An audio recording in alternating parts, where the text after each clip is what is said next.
తెలంగాణలో గత 2 రోజులుగా burning issue one and only వరదలు.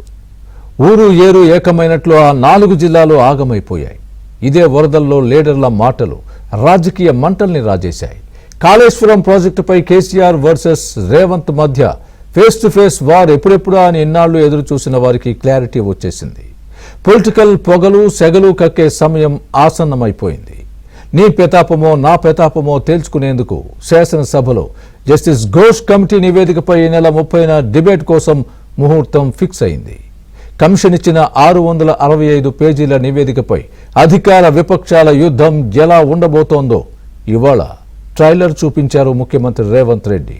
టీజర్ ఎలా ఉంటే ఆ రోజు అసెంబ్లీ మే సవాల్ ఎలా ఉంటుందో అన్న రాజకీయ ఉత్కంఠపై యావత్ దేశం ఆసక్తిగా ఎదురుచూస్తోంది.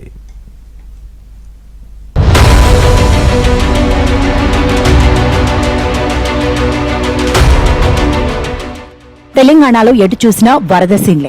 ఉత్తర తెలంగాణలో ఈ స్థాయిలో వరదలు ఆ ప్రాంత వాసులు చూసి ఉండరు, కనీసం విని కూడా ఉండరు. ఒకచోట 43 సెంటీమీటర్లు, మరో చోట 33 సెంటీమీటర్లు, ఇంకో చోట 28 సెంటీమీటర్ల వర్షం పడటంతో ఉమ్మడి నిజామాబాద్, మెదక్, ఆదిలాబాద్ జిల్లాలు వరద విలయంలో విలవిలలాడుతున్నాయి. జనావాసాలను వరద జలం చుట్టుముట్టడంతో ప్రజలు జల నరకం చూస్తున్నారు. రోడ్లను వరద మింగడంతో జనజీవనం అస్తవ్యస్తమైంది. కామారెడ్డి లాంటి పట్టణం ఇంకా పీకల్లోతు నీళ్లలో నానుతూనే ఉంది. ఉమ్మడి మెదక్, ఆదిలాబాద్ జిల్లాలో కూడా సేమ్ సిచ్యువేషన్.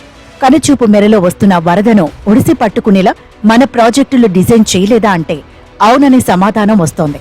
తెలంగాణకే మణిహారం, ఆసియాలోని అతిపెద్ద ఎత్తిపోతలు అంటూ డంకా బజాయించిన కాళేశ్వరం ప్రాజెక్ట్, దాని పరిధిల్లో బ్యారేజీల్లో నీరు నింపితే ఏమవుతుందనే ప్రశ్నలు వస్తున్నాయి. వర్షం కాస్త తెరపినివ్వడంతో ఉత్తర తెలంగాణ జిల్లాలో జరిగిన వరద నష్టంపై మంత్రి ఉత్తమ్, పీసీసీ చీఫ్లతో కలిసి ఏరియల్ సర్వే నిర్వహించారు ముఖ్యమంత్రి రేవంత్ రెడ్డి. ఎల్లంపల్లి ప్రాజెక్టు వద్ద ఆగారు, వరద ప్రవాహాన్ని పరిశీలించారు. ఆ తర్వాత కామారెడ్డి జిల్లాలో జరిగిన వర్ష బీభత్సంపై ఏరియల్ సర్వే చేశారు. వరద బీభత్సం, మునిగిన కాలనీలు, తెగిపోయిన రోడ్లు, చెరువులు, జరిగిన పంట నష్టంపై అధికారులతో ఆరా తీశారు. వరదలతో నష్టపోయిన వరద బాధితులకు ధైర్యం కల్పించారు రేవంత్. ఆ తర్వాత మెదక్ జిల్లాలో కూడా ఏరియల్ సర్వే చేసి మెదక్ కలెక్టరేట్లో అధికారులతో రివ్యూ నిర్వహించారు. కామారెడ్డి మీద ఇది కూడా ఒక ప్రత్యేకమైనటువంటి పరిస్థితి. మనకు తెలుసు, క్లౌడ్ బరస్ట్ అవడం తోటి వచ్చింది. తర్వాత మనకు పక్కన పెద్ద పెద్ద చెరువులు ఉండడం, చెరువుల కింద ఊర్లు ఉండడం, కాలనీలు ఉండడం, అది కూడా మనకు కొంత వరద పొంగి పొర్లి ఇంకా ఎక్కువ బీభత్సమైంది. సో కాబట్టి ఇప్పుడు ఈ ఎక్కడెక్కడైతే మనం డ్యామేజ్ అయింది, డేంజర్ పాయింట్స్ ఉన్నాయో అవన్నీ కలెక్టర్ గారి దగ్గర, ఎస్పీ గారి దగ్గర కంపల్సరీ ఉండాలి. అక్కడ ఎవరెవరిని డిప్లాయ్ చేయాలా, ఎవరెవరిని అక్కడ సెక్యూరిటీగా పెట్టుకోవాలి. నైట్ అయితే ఈ వాగు పొంగుతుంది, ఈ చెరువు మళ్ళీ ఏమైనా బ్రీచ్ అయ్యే ప్రమాదం ఉంటుంది అనుకున్నప్పుడు అక్కడ మనం మనుషులను పెట్టుకొని ఎప్పటికప్పుడు కోఆర్డినేషన్ చేయడం. ఆకాశానికి చిల్లు పడిందా అన్నట్లు ఉమ్మడి నిజామాబాద్, ఆదిలాబాద్, ఒక పార్ట్ మెదక్, కరీంనగర్ జిల్లాలో కురిసిన వానలకు వచ్చే వరదతో పాటు మహారాష్ట్రలో కురిసిన వరద, గోదావరి పరివాహకం ద్వారా ముంచెత్తే వరద అంతా శ్రీపాద ఎల్లంపల్లి ప్రాజెక్టు మీదుగానే కాళేశ్వరం, భద్రాచలం, పోలవరం మీదుగా ధవళేశ్వరం చేరుతుంది.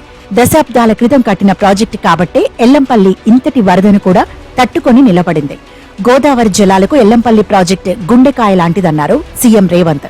10 ఏళ్లు అధికారం వెలగబెట్టిన కేసీఆర్ కట్టిన కాళేశ్వరం ప్రాజెక్టు నిర్మాణంలో సాంకేతిక వైఫల్యం ఉంది. మేడిగడ్డ, అన్నారం, సుందిళ్ల ప్రాజెక్టుల్లో లోపాలున్నాయి. వాటిల్లో కనుక నీళ్లు నింపితే గ్రామాలకు గ్రామాలే కొట్టుకుపోతాయన్న అసలు విషయాన్ని వివరించారు ముఖ్యమంత్రి రేవంత్.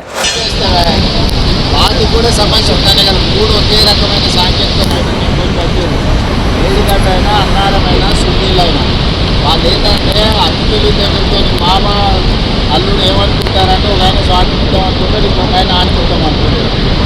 మేడిగడ్డ నుంచి ఎత్తితే అన్నారంలో పోయాలి, అన్నారంలో ఎత్తితే సుద్దిలలో పోయాలి, అక్కడి నుంచి ఎత్తితే శ్రీపాద ఎల్లంపల్లి పోయాలి.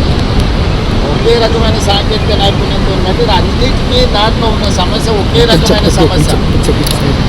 నీకు గుండెకాయ లాంటి అక్కడి నుంచి మేడిగడ్డ దగ్గర ఎత్తితే ఏడబోయాలా, అన్నారంలే కదా పోయాలి. ఆడెత్తితే ఏడబోయాలి, సుద్దిలలో పోయాలి, ఆడెత్తితే ఏడబోయాలి. 3 ఒకే రకమైన సాంకేతిక నైపుణ్యంతో కట్టారు. వాటికి నాణ్యత లేదనే కదా ఇప్పించాలి. 1,00,000 కోట్లు వెచ్చించి నిర్మించిన కాళేశ్వరం ప్రాజెక్టులో భాగంగా నిర్మించిన మేడిగడ్డ కుంగిపోయిందని, దీనిపై అసెంబ్లీలో కూలంకుషంగా చర్చిస్తామన్నారు సీఎం రేవంత్.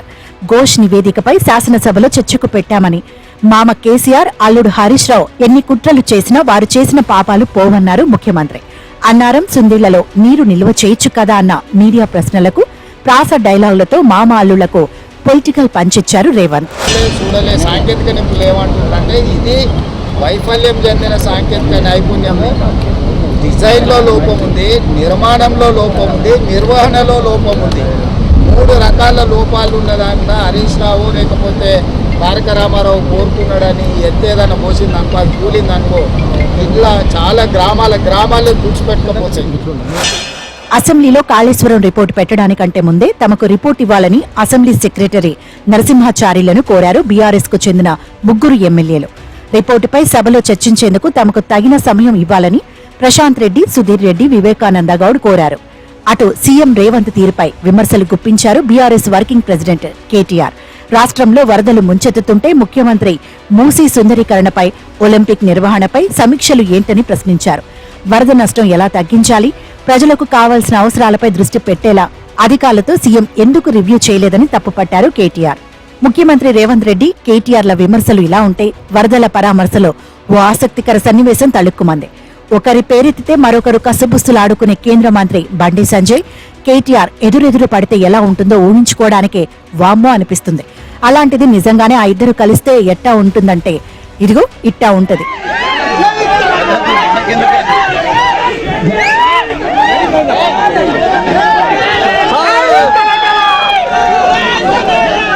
మీరు నమ్మినా నమ్మకున్నా ఇది నిజం.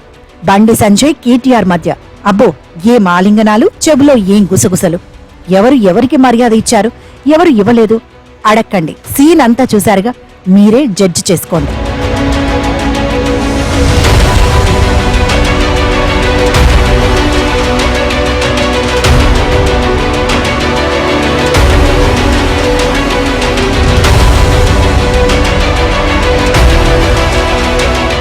తెలంగాణలో వరదలు తగ్గుతాయి. కొన్ని రోజుల తర్వాత జనజీవనం సాఫీగా సాగుతుంది. కానీ ఈ నెల 30న అసెంబ్లీ సాక్షిగా జరగబోయే కాళేశ్వరం ఫైల్స్ అనే పొలిటికల్ పిక్చర్ ఏ రేంజ్లో ఉంటుంది, తెలంగాణ రాజకీయాలు ఏ మలుపు తీసుకుంటాయో అన్న ఉత్కంఠ మాత్రం నెలకొంది.